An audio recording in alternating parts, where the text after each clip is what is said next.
ourselves as some kind of a force. Do you have something to add to that?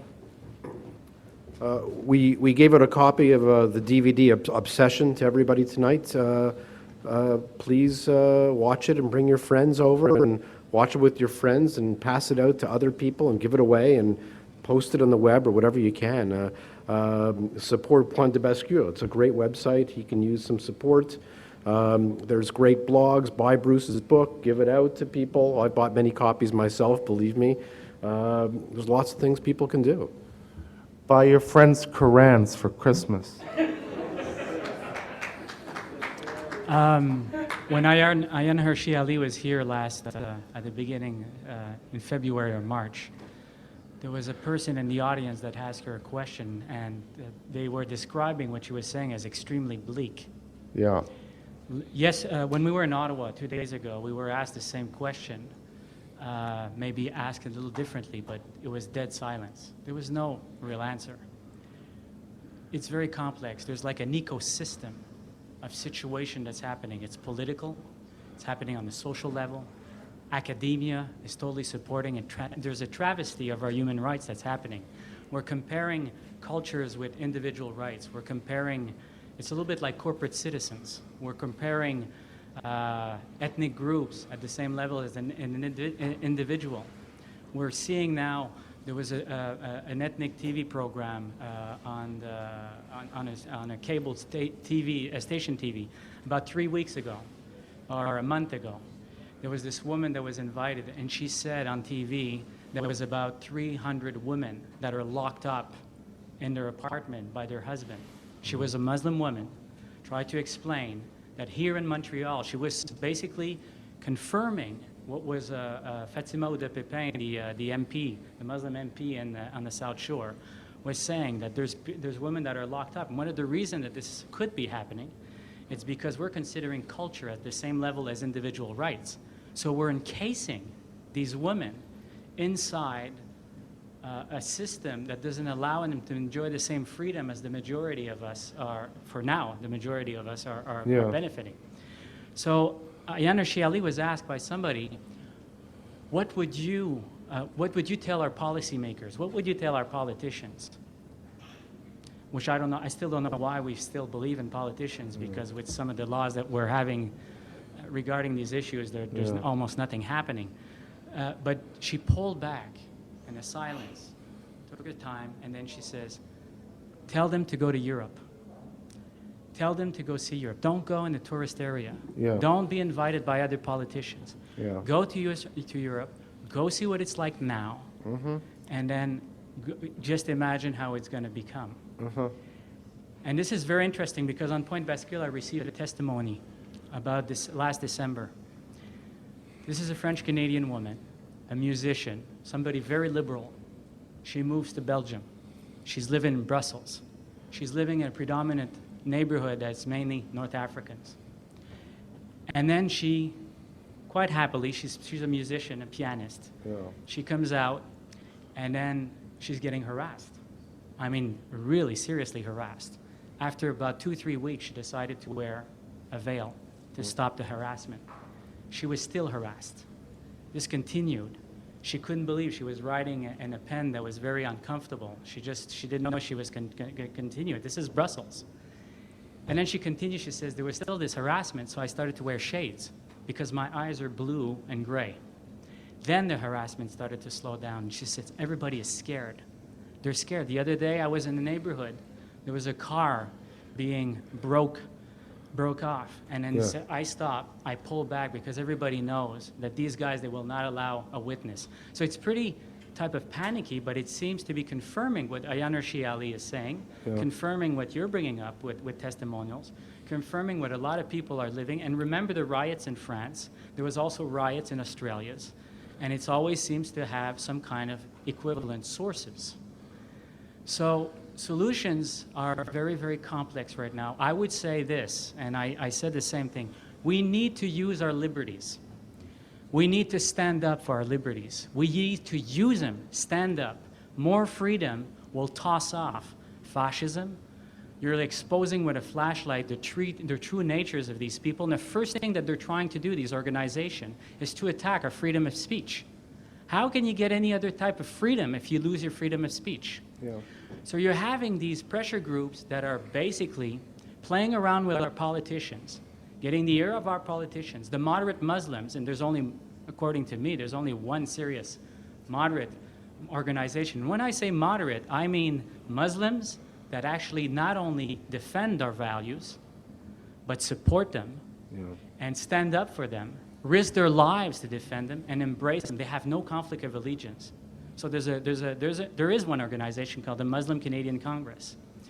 Apart from that, there's all kinds of organization. They're highly funded by Saudi interests. They're highly funded by Middle Eastern interests, with the values that come with it. People have to understand that the Saudis have not even signed the Declaration of Human Rights. Well, they signed parts of it, but there's a lot of it that destroy them. So here's what I would suggest.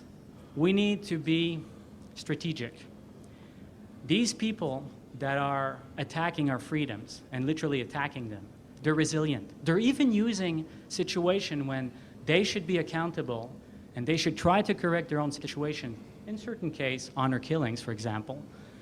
What they're doing is they're spinning, they're going into the media. There's an example in Quebec City where there's a newspaper called the Journal de Québec. There was this whole scene last May with the veil issue. Journal de Québec, I guess they bent, just like the McLean defended themselves. Journal de Québec, I guess they didn't. So they're depicting this woman.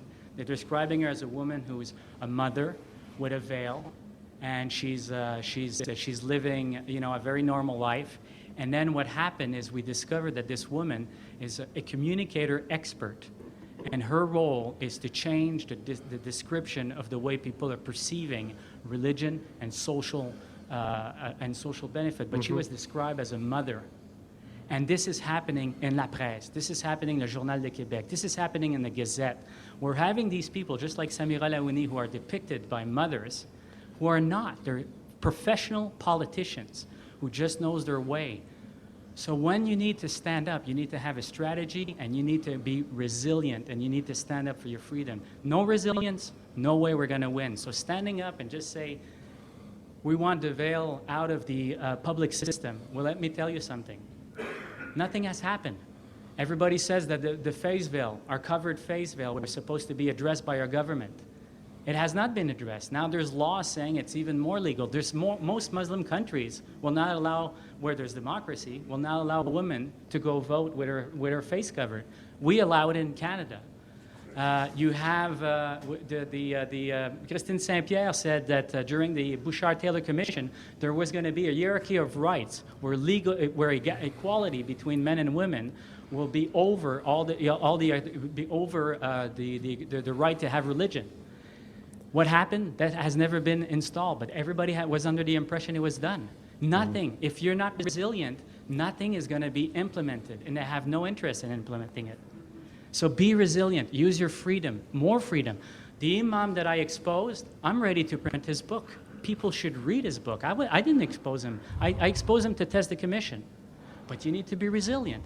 This guy says you have to decapitate homosexuals. Women are not just inferior, you're allowed to beat them. He says that in his book. He prints it on the internet. What's happening? The Human Rights Commission gave him a free pass. Sure. So we need to be resilient and act with strategy, and we need to learn from the Europeans where they have failed in a certain way. Right. I'd like to ask a question about the situation in England. Do you think it will be possible one day that some Churchill-like guy could rise again and help people to bring back England to the former England where it was like a model for the rest of the world? It's a consummation devoutly to be wished. The political situation in England is such a sad thing to look at. I really get especially sad about England. England is, as I said earlier, the land of Magna Carta. I don't understand. Both of them, all three of the major parties are just hopeless, and they pander for Muslim votes.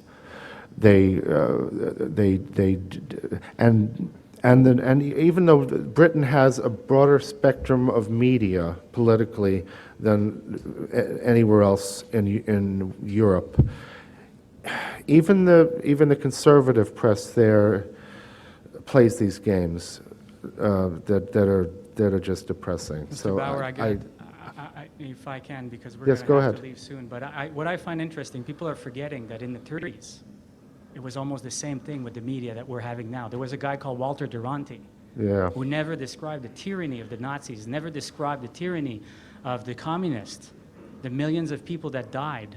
Yeah. And Churchill was called an extremist. And Yeah. he was Mocked. let's use Al Gore's thing, he was the inconvenient truth of the time. And then what happened is, I guess the king had to give him the prime minister's seat in a certain way to keep it simple. And then the war started, and there was only England left. Are we going to wait to be in that situation? Yeah. So I'd like to...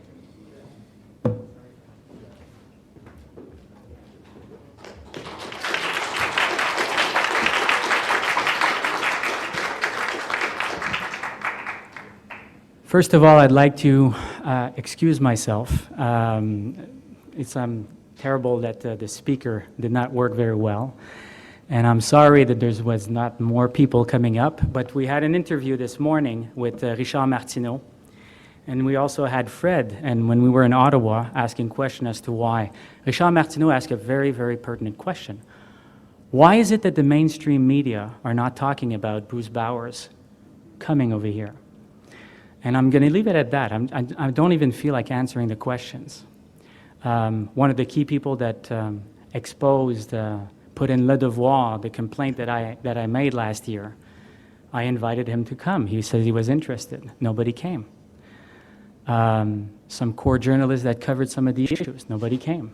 They all said that they were interested at the beginning, and suddenly they just chilled out. Why?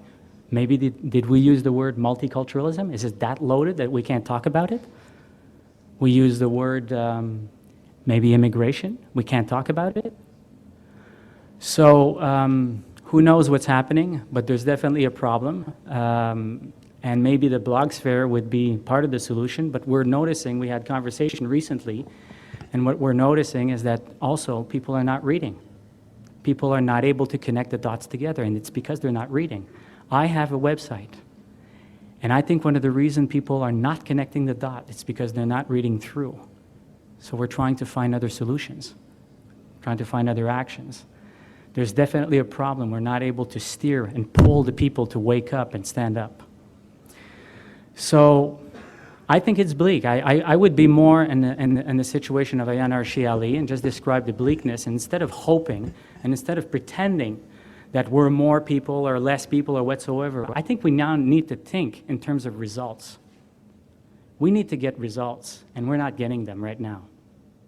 And the more things are moving forward, the more people that are having values to limit free speech, to transform, genetically modify the language of human rights, are getting into higher stands and higher places in power.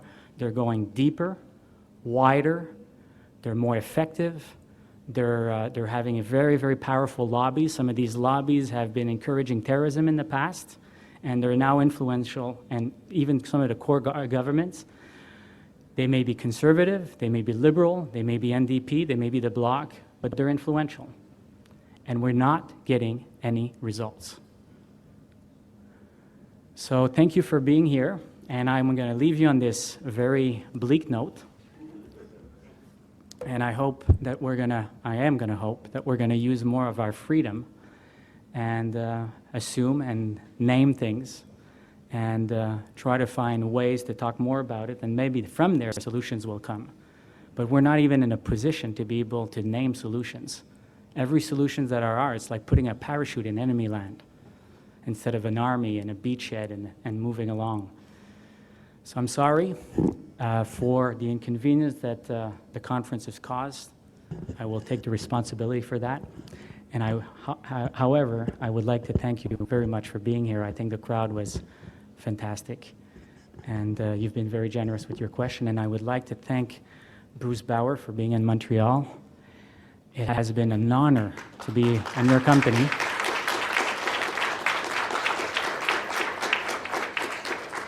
And I think